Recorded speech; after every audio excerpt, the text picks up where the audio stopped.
એક ઘરમાં 3 ભાઈ બહેન અને એના માતા પિતા રહે. મોટો ને નાનો ભણવામાં બહુ હોશિયાર.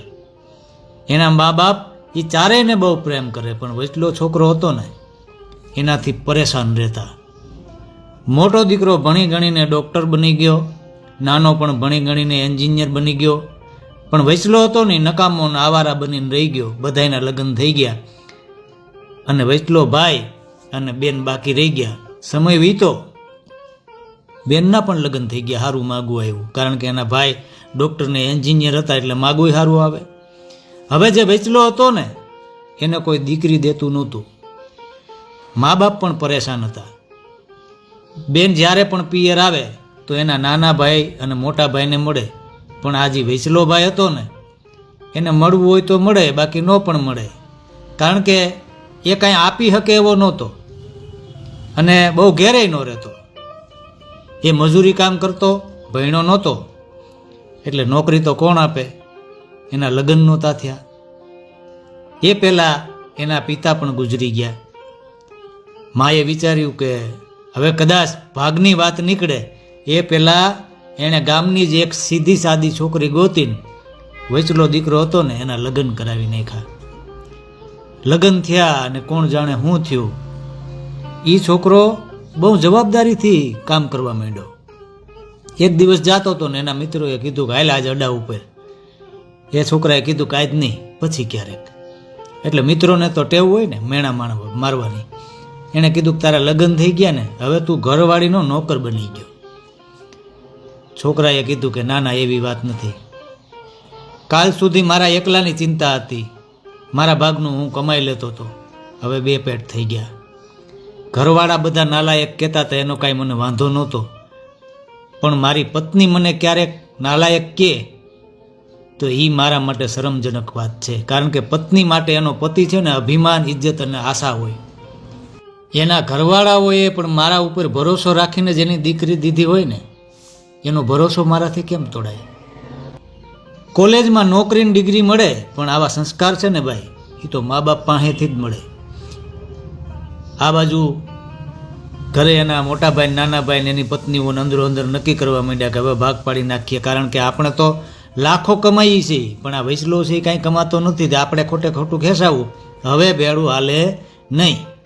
એની માએ લાખવાર ના પાડી, પણ માને કોણ. આખરે ભાગ પાડવાની તારીખ નક્કી થઈ ગઈ. સમય આવ્યો એટલે બેન પણ આવી ગઈ. પણ વચલો ભાઈ હતો ને એની કામ ઉપર નીકળવાની તૈયારી કરતો હતો, એટલે બંને ભાઈ હતા એણે પકડીને અંદર લઈ આવ્યા એને અને કીધું કે આજનો દી તો રોકાઈ જાય, આજ ભાગ પાડવાના છે. વકીલે કીધું છે કે એમનેમ ન થાય, બધાઈને સહી કરવી પડે. વચલાભાઈએ કીધું કે તમે લોકો ભાગ પાડી લ્યો, મારા ભાગમાં જે આવે મને આપી દેજો, હું રાતે આવીને મારો મોટો અંગૂઠો તમારા કાગળ ઉપર મારી દઈશ. બેને કીધું કે લા ગાંડા, તું આવો ને આવો ઠોઠ અને નકામો જ રહ્યો, તો સારું છે કે તને આટલા સારા ભાઈ મળ્યા છે. માએ અવાજ પાડ્યો કે દીકરા રોકાઈ જાય. ભાગમાં 10 વીઘા જમીન હતી, બંને ભાઈઓ હતા, એણે 5-5 વીઘા રાખી લીધી ને વચલો હતો ને એના હાટું જૂનું ઘર હતું જે બાપ દાદાનું, એ આપવાનું નક્કી કર્યું. ત્યાં જ વચલો બોલ્યો કે તો પછી આપણી ચૂટકી છે એનું શું? ચૂટકી એટલે એની બેન. બંને ભાઈએ હસીને કીધું કે અરે મૂર્ખા, ભાઈમાં ભાગ પડે, બેન તો એના સાસરામાં જ શોભે. ઓ, હું બહુ ભણ્યો નથી ને એટલે મને ખબર ન હોય, અને અભણ હોવું એ મૂર્ખતા જ છે. કાંઈ નહીં, તમે બંને એવું કરો, તમારા ભાગમાં જે આવતું હોય એ તમે રાખી લ્યો, ને મારા ભાગમાં જે આવ્યું છે ને એ ચૂટકીને આપી દો. બંને ભાઈ આશ્ચર્યચકિત થઈને બોલ્યા પછી તો તારા ભાગમાં?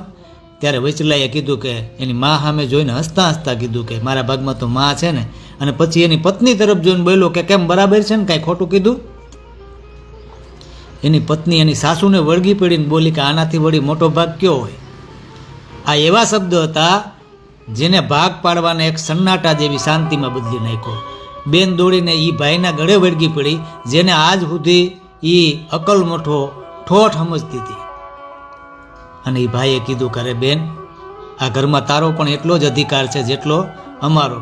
મારા માટે તું છેટી હોય કે પાહે હોય, મારા ભાઈ જેવી જ છે, અને મેં માને એટલે માગી છે કે જેથી હું તમને બધાને યાદ કરી શકું, કારણ કે એ માના પેટમાં આપણે 9 મહિના રહ્યા છીએ. એટલે એ માને જોઉં અને તમારા બધાના સંભારણા મારી પાસે રહી અને હું તમને યાદ કરી શકું એટલા માટે મેં માને માગી છે. બંને ભાઈ પણ દોડીને ગળે વળગી ગયા અને રડતા રડતા ખાલી એટલું જ બોલી હેકા કે આજ તો તું કોઈ મોટો જ્ઞાની હોય એવું લાગે છે અને હવે ભાગ નહીં પણ ભાવથી ભેગું રહેવું છે.